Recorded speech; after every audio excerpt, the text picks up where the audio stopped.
dos pornós que vão para o lago de fogo.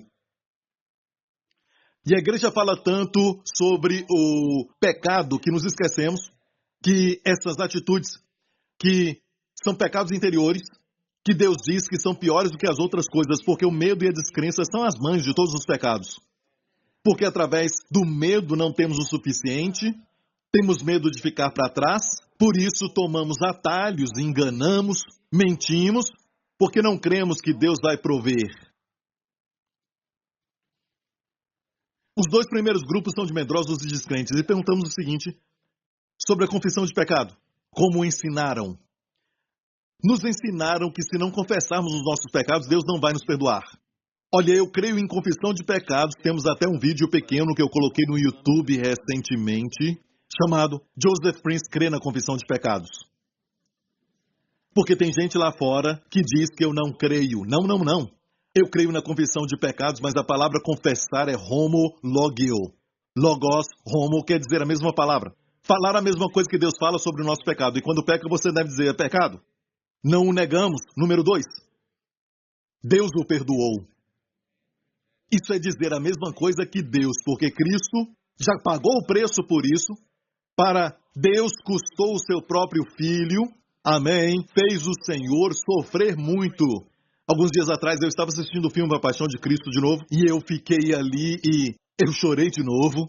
E mais uma vez eu senti novamente um toque, porque a cruz se tornou fresca na minha mente novamente. Paulo disse aos Gálatas, quem vos enganou para não obedecerdes a verdade, que é o Evangelho, cujos olhos Jesus Cristo foi evidentemente crucificado entre vós, e os Gálatas não estavam lá quando Jesus foi crucificado.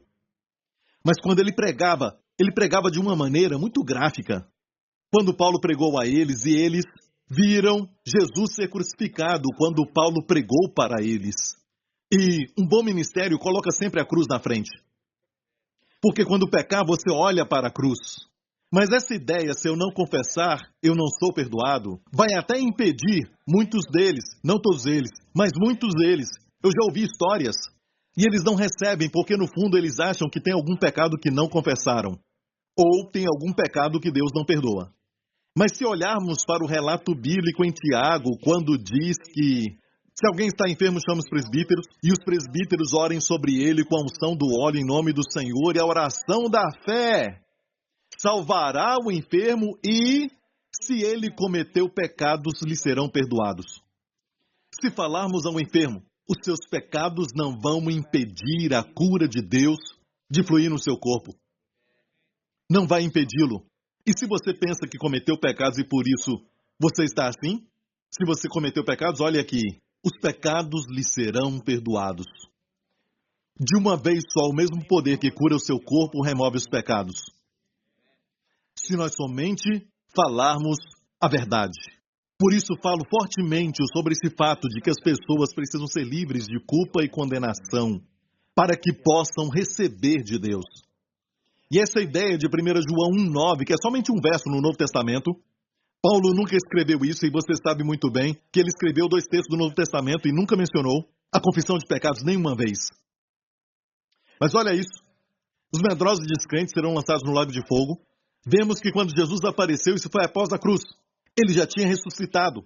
Isso é depois da sua vida na terra, o seu ministério terreno. Agora ele estava na sua forma ressurreta. A Bíblia diz que os discípulos estavam no cenáculo com medo dos judeus, e não com medo de Deus, com medo dos judeus. Estavam ali com as portas fechadas no cenáculo, com medo dos judeus. Medo, meu amigo, é pecado. Tudo que não é da fé é pecado. Vamos ver como o Senhor ressurreto os tratou. Ele apareceu para eles e a sua primeira palavra foi paz. Seja convosco. Uau! Estavam com medo, com pecado, baseado na nossa tradição, estavam sem comunhão. Tinham que confessar esse medo. Mas o Senhor foi a eles como se ele não soubesse desse pecado. Ele disse paz e depois deu o recibo divino. O fundamento para a paz deles, mostrou a eles as suas mãos e o seu lado. São os recibos divinos, a obra concluída, o pagamento, para que eles tenham paz. Não somente isso, mas esses discípulos que estavam com medo, recebeu de Jesus o sopro e o Espírito Santo. Não falou nada sobre confessar pecados. Eu creio na confissão dos pecados. De fato, quando eu falo, graças a Deus, porque por Jesus Cristo temos o perdão dos pecados, não somos agnósticos que negam o pecado. Para pregar o perdão dos pecados, tem que acreditar que tem pecado. Senão, o que é o perdão dos pecados? Certo? O capítulo 1 foi escrito aos agnósticos, os judeus agnósticos. Em 1 João 2, ele então fala filhinhos. Ali é para os crentes, mas no primeiro capítulo não há nada sobre os filhinhos. Depois que Jesus soprou o Espírito Santo sobre os discípulos, neste mesmo capítulo nos fala que Tomé não estava lá. Tomé faltou àquele culto. Tomé não acreditou quando falaram para ele que naquele dia o Senhor falou com eles e soprou o Espírito Santo sobre eles. Foram a Tomé e falaram, vimos o Senhor. Ele disse, se eu não ver os buracos dos cravos nas suas mãos e no seu lado, eu não acreditarei. Os medrosos e os apistos, descrentes. Eu não crerei, ele disse. E por uma semana ele viveu neste pecado. Eu disse que por uma semana ele viveu no pecado. Em descrença, o que não é da fé é pecado. Não é? No próximo domingo, Jesus foi ao cenáculo. Tomé estava lá e Jesus foi a Tomé e disse, olhou para ele e disse, Tomé, estenda as tuas mãos e toca nos buracos das minhas mãos e toca no meu lado. E não seja apistos, não seja descrente, mas crente. Qual foi a resposta dele? Eu confesso, me perdoa, por favor. Não. Meu Senhor e meu Deus, todo arrependimento verdadeiro traz uma nova revelação do nosso Senhor Jesus Cristo. Ele os fez arrepender sem usar a palavra arrependam-se. Ele os fez transformar a mente o que é o arrependimento, sem mesmo dizer arrependa. Está me ouvindo? Então essa ideia que já ouvimos muitas vezes, se você não confessar os pecados, eles não serão perdoados, te coloca num ciclo que nunca termina de se perguntar se você confessou todos os pecados. E sabe de uma coisa, se você prega isso e você crê nisso, você tem que confessar todos os pecados que você cometeu antes de dormir. Não seja preguiçoso. Dobre os seus joelhos do lado da sua cama, peça a Deus para te mostrar todos os pecados daquele dia. E você começa desde a hora que você acordou e confesse um por um. Veja que sono tranquilo você vai ter. Até quem acredita nisso não confessa. Eu cria nisso e confessava os meus pecados como um louco. Quem me conheceu quando eu tinha 17 anos, sabiam que quando conversavam comigo, eu falava... Depois continuava a conversa. O que eu estava fazendo? Confessando os pecados, porque eu percebi que eu tinha exagerado. Mas você pode rir, mas exagerar é pecado. E eu tinha que confessar aquilo e eu... Certo? Se olhar 1 João, antes do verso 9, você vai ver o seguinte... No verso 8, se dissermos que não temos pecado, o pecado que herdamos, enganamos a nós mesmos e a verdade não está em nós. Se falarmos que não temos aquele pecado herdado, será que alguém aqui não acredita que tem esse pecado? O pecado na carne? Não! Por isso pregamos tanto sobre a graça. Agora, a outra parte, depois do verso 9, é o verso 10. Se dissermos que não pecamos, agora é o pecado cometido.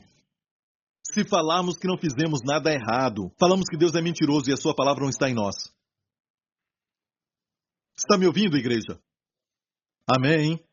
Então como você pode explicar em 1 João, capítulo 2, que ele escreveu logo depois de 1 João 1,9? Alguns versos depois de 1 João 1,9. É a primeira vez que menciona filhinhos.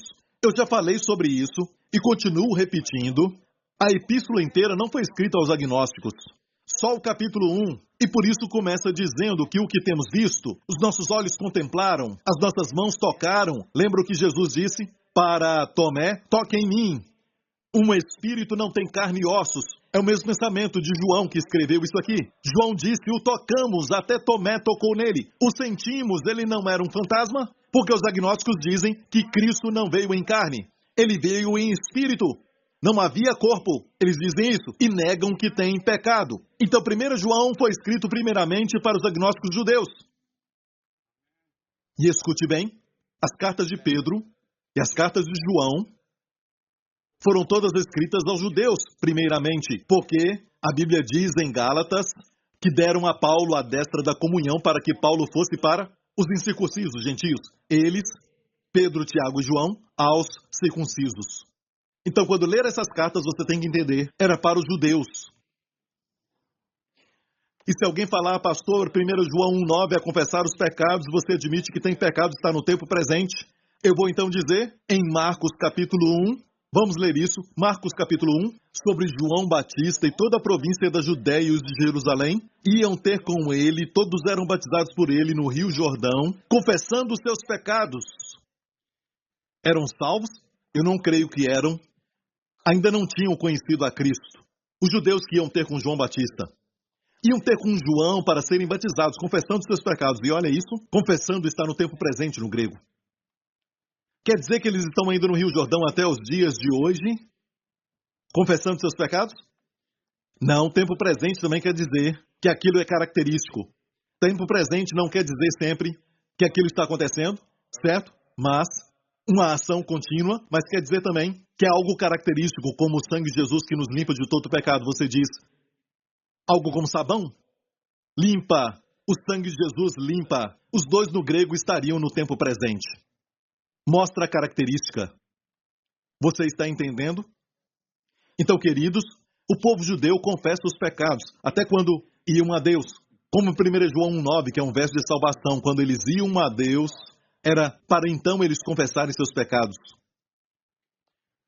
Se eu vivesse antes da vinda de Jesus, eu teria que confessar os pecados todo dia. E não só isso, de quando em quando levaria um cordeiro. Se eu tivesse condições, senão eu levaria um par de pombas ao templo, como uma oferta, e confessaria os pecados. Como Daniel e Neemias, que confessavam os pecados, porque estavam sob a lei. Amigo, nós, 1 João 2,12, vamos ler. Escute bem, está logo depois de 1 João 1,9. Filhinhos, escrevo-vos, e olha, filhinhos é um termo carinhoso para a família, porque pelo seu nome vos são perdoados os pecados. E perdoados ali está no tempo perfeito, que não pode ser repetido porque os pecados do passado, presente e futuro.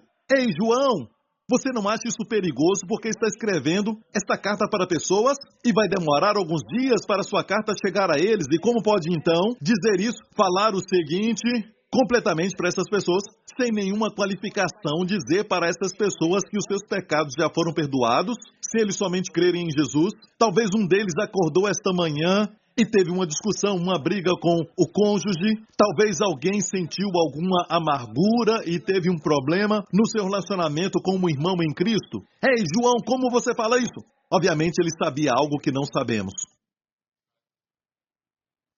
João tinha confiança. Se você é salvo, seus pecados foram perdoados. Olha, em 1 João 1,9, se isso, no mesmo livro, foi escrito 1 João 1,9 para o crente, e aqui sabemos que foi para o crente, é algo confuso. Estamos com um problema, porque 1 João fala que devemos confessar, então vamos ser perdoados. Mas eles dizem, bem, este aqui é um perdão que é judicial. 1 João 1,9, perdão da família. Leia! Você leu, filhinhos, escrevo-vos. Isso é judicial? É um termo familiar. Um termo de família. Isso aqui não é judicial. E 1 João 1,9, família. Os homens interpretaram assim. Aqui é perdão de família. Também. E se ensinar, judicialmente fomos perdoados, passado, presente e futuro, dos nossos pecados. Na experiência precisamos do perdão do Pai para o dia a dia. No final, você não é perdoado. Tem algum pecado ainda. O diabo não é estúpido, ele virá a você e vai falar, sabe por que isso aconteceu? Pecado não confessado. Você tem que chegar a um lugar de fé robusta e saber que os seus pecados foram perdoados. Ok?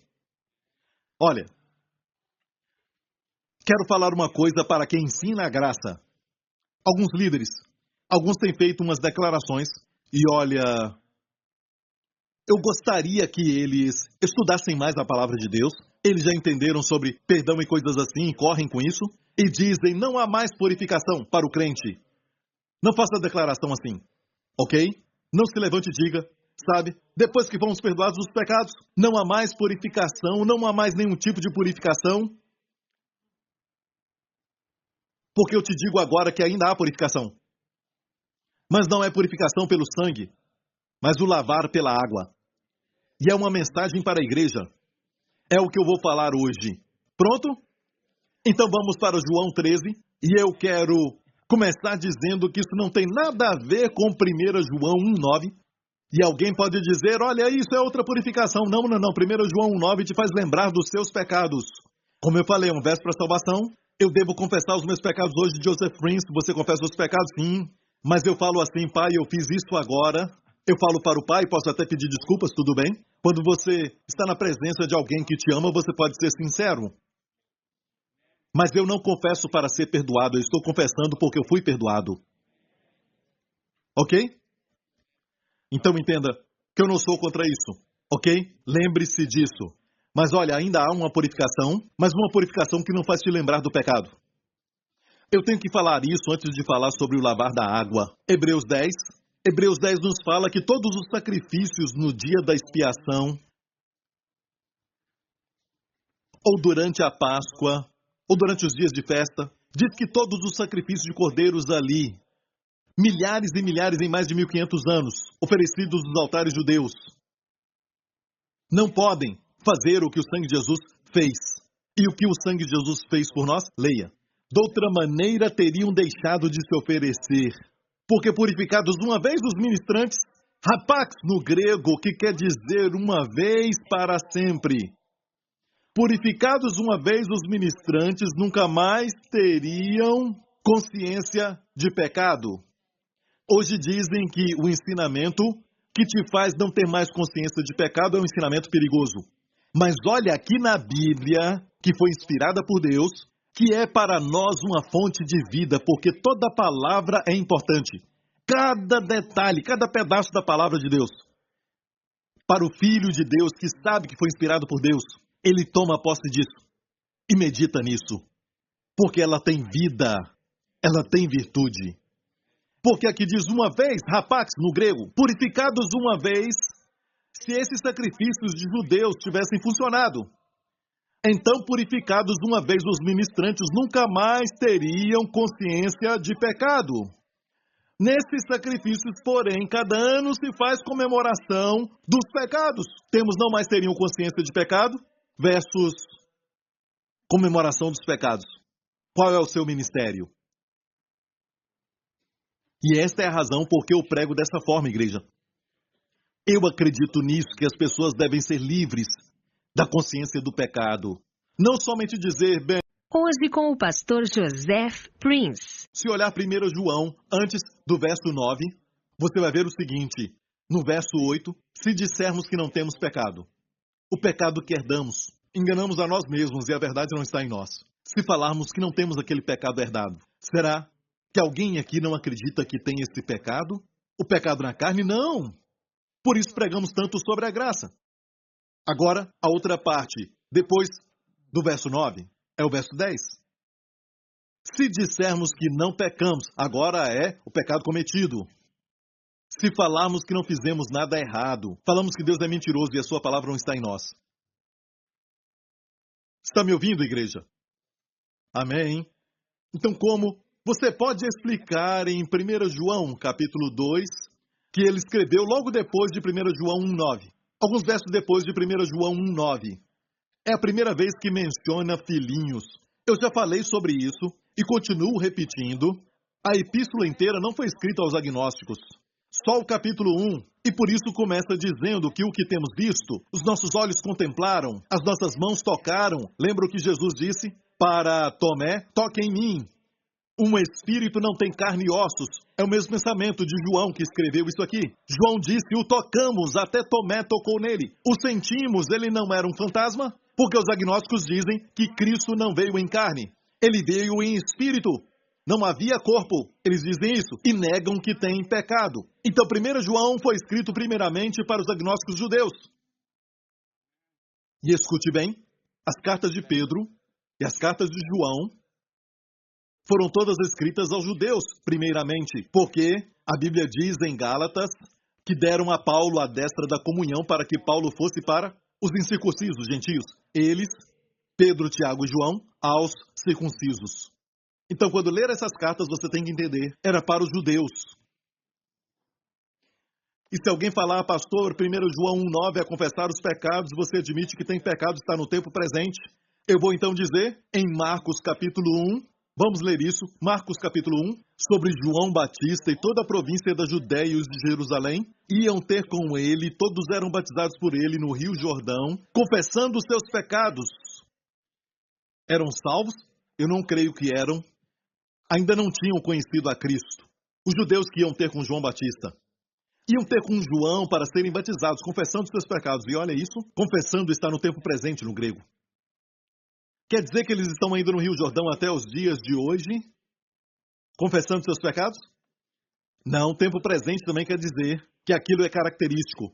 Tempo presente não quer dizer sempre que aquilo está acontecendo, certo? Mas uma ação contínua, mas quer dizer também que é algo característico, como o sangue de Jesus que nos limpa de todo pecado. Você diz, algo como sabão? Limpa. O sangue de Jesus limpa. Os dois no grego estariam no tempo presente. Mostra a característica.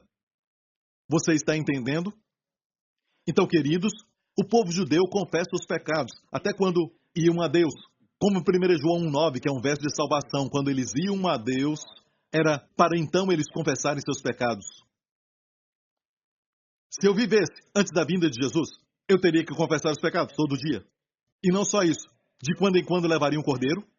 Se eu tivesse condições, senão eu levaria um par de pombas ao templo, como uma oferta, e confessaria os pecados. Como Daniel e Neemias, que confessavam os pecados, porque estavam sob a lei. Amigo, nós, 1 João 2,12, vamos ler. Escute bem, está logo depois de 1 João 1,9. Filhinhos, escrevo-vos, e olha, filhinhos é um termo carinhoso para a família, porque pelo seu nome vos são perdoados os pecados. E perdoados ali está no tempo perfeito, que não pode ser repetido porque os pecados do passado, presente e futuro. Ei, João, você não acha isso perigoso porque está escrevendo esta carta para pessoas e vai demorar alguns dias para sua carta chegar a eles? E como pode então dizer isso, falar o seguinte completamente para essas pessoas, sem nenhuma qualificação, dizer para essas pessoas que os seus pecados já foram perdoados, se eles somente crerem em Jesus? Talvez um deles acordou esta manhã e teve uma discussão, uma briga com o cônjuge. Talvez alguém sentiu alguma amargura e teve um problema no seu relacionamento com um irmão em Cristo. Ei, João, como você fala isso? Obviamente ele sabia algo que não sabemos. João tinha confiança. Se você é salvo, seus pecados foram perdoados. Olha, em 1 João 1,9, se isso, no mesmo livro, foi escrito 1 João 1,9 para o crente, e aqui sabemos que foi para o crente, é algo confuso. Estamos com um problema, porque 1 João fala que devemos confessar, então vamos ser perdoados. Mas eles dizem, bem, este aqui é um perdão que é judicial. 1 João 1,9, perdão da família. Leia! Você leu, filhinhos, escrevo-vos. Isso é judicial? É um termo familiar. Um termo de família. Isso aqui não é judicial. E 1 João 1,9, família. Os homens interpretaram assim. Aqui é perdão de família. Também. E se ensinar, judicialmente fomos perdoados, passado, presente e futuro, dos nossos pecados. Na experiência precisamos do perdão do Pai para o dia a dia. No final, você não é perdoado. Tem algum pecado ainda.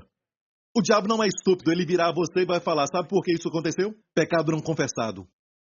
Você tem que chegar a um lugar de fé robusta e saber que os seus pecados foram perdoados. Ok? Olha, quero falar uma coisa para quem ensina a graça. Alguns líderes, alguns têm feito umas declarações e olha, Eu gostaria que eles estudassem mais a palavra de Deus. Eles já entenderam sobre perdão e coisas assim, e correm com isso. E dizem, não há mais purificação para o crente. Não faça declaração assim, ok? Não se levante e diga, sabe? Depois que fomos perdoados dos pecados, não há mais purificação, não há mais nenhum tipo de purificação. Porque eu te digo agora que ainda há purificação. Mas não é purificação pelo sangue, mas o lavar pela água. E é uma mensagem para a igreja. É o que eu vou falar hoje. Pronto? Então vamos para João 13. E eu quero começar dizendo que isso não tem nada a ver com 1 João 1,9. E alguém pode dizer, olha, isso é outra purificação. Não. 1 João 1,9 te faz lembrar dos seus pecados. Como eu falei, é um verso para salvação. Eu devo confessar os meus pecados hoje, Joseph Prince. Você confessa os pecados? Sim. Mas eu falo assim, pai, eu fiz isso agora. Eu falo para o pai, posso até pedir desculpas, tudo bem? Quando você está na presença de alguém que te ama, você pode ser sincero. Mas eu não confesso para ser perdoado, eu estou confessando porque eu fui perdoado. Ok? Então entenda que eu não sou contra isso, ok? Lembre-se disso. Mas olha, ainda há uma purificação, mas uma purificação que não faz te lembrar do pecado. Eu tenho que falar isso antes de falar sobre o lavar da água. Hebreus 10 nos fala que todos os sacrifícios no dia da expiação,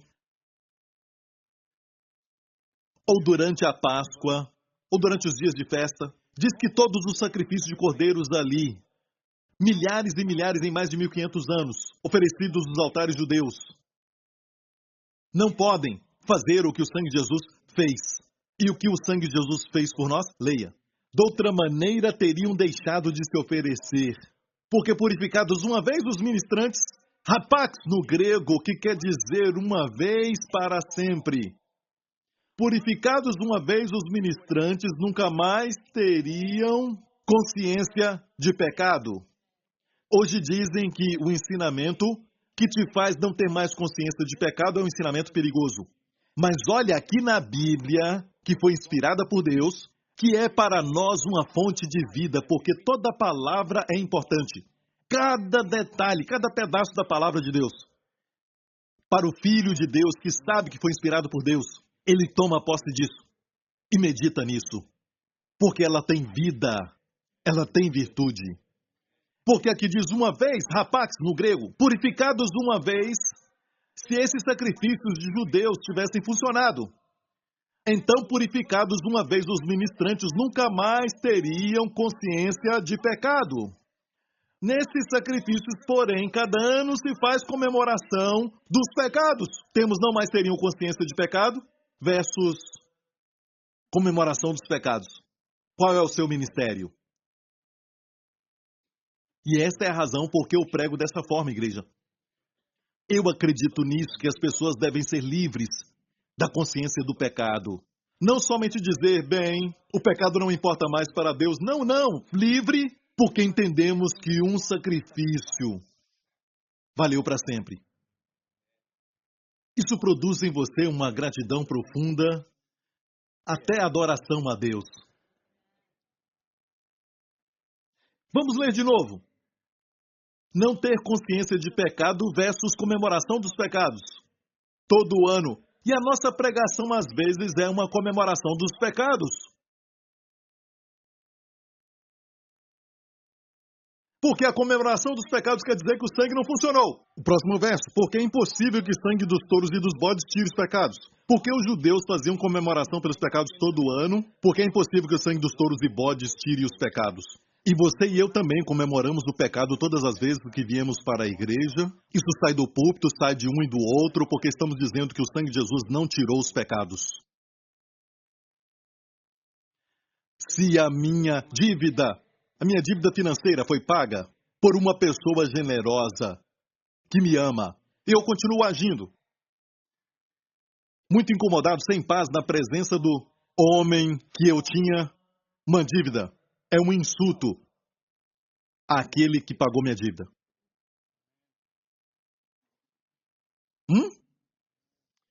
Mas ainda há purificação? Aqui é consciência de pecado que não temos mais. Ainda existe. E é por falta de conhecimento disso que muitos no corpo de Cristo estão doentes. Escute bem isso. Olha, o corpo de Cristo sabe sobre o perdão através do sangue, mas não conhecem se lavar diário pela palavra de Deus. Eu vou te falar o que já foi feito até agora, o que Jesus está fazendo, número 2, e qual é a natureza dessa água antes de você sair. E te digo isso, se você entender isso, não somente essa purificação da água vai te lavar das impurezas diárias, e elas existem, mas vão te manter saudável. Então vamos a João 13. Ora, antes da festa da Páscoa, sabendo Jesus, isso foi no cenáculo, antes de Jesus ser traído, na verdade no processo da traição, sabendo Jesus que já era chegada a sua hora de passar deste mundo para o Pai, como havia amado os seus que estavam no mundo, amou-os até o fim. Aqui não está falando de tempo, mas um outro tipo de medida. Ele amou de forma extraordinária. Isso é tão lindo. Quando ele viu a cruz na sua frente, ele sabia que eles iam ficar sem um pastor. Ele sabia que Satanás tinha entrado em Judas. Ele os amou, e aqui fala que os amou até o fim. Isso é lindo.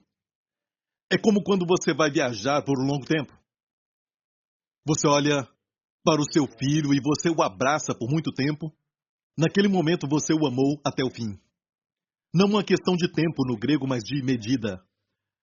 E acabada a ceia, eu não sei por que falaram isso, porque no grego, na verdade, fala que a ceia ainda estava acontecendo. Kinomai. Outras versões também falam isso. Tendo já o diabo posto no coração de Judas Iscariotes, filho de Simão, que o traísse, Jesus, sabendo que o Pai tinha depositado nas suas mãos todas as coisas e que havia saído de Deus e ia para Deus, levantou-se da ceia, tirou as vestes e, tomando uma toalha, cingiu-se. Pare um pouco. Levantou-se da ceia. Há algo lindo aqui em termos de tipo. Ele estava prestes a morrer na cruz e voltar para o Pai. Levantou-se da ceia, a ceia, o memorial da sua morte. Ele levantou da morte, é uma figura da ressurreição. O que ele ia fazer quando ele ressuscitasse? Olha o que ele fez. Tirou as suas vestes e tomou uma toalha. E cingiu-se. Ele tomou as roupas de um servo. Isso não é lindo? É por isso que João, no livro do Apocalipse, o viu. E esse João reclinava no seu peito. Esse João se chamava o discípulo a quem Jesus ama. E quando ele viu o seu mestre cheio de glória, caiu aos seus pés como morto. E a Bíblia diz que ele o viu vestido com uma roupa, dessa vez uma roupa dourada. Mesmo no céu, ele ainda serve. Temos 4 evangelhos que mostram diferentes aspectos de Jesus, Mateus, Marcos, Lucas e João. Mateus o mostra como um rei. É por isso que Mateus começa dizendo a geração de Jesus Cristo, filho de Davi, filho de Abraão. Espera um pouco. Filho de...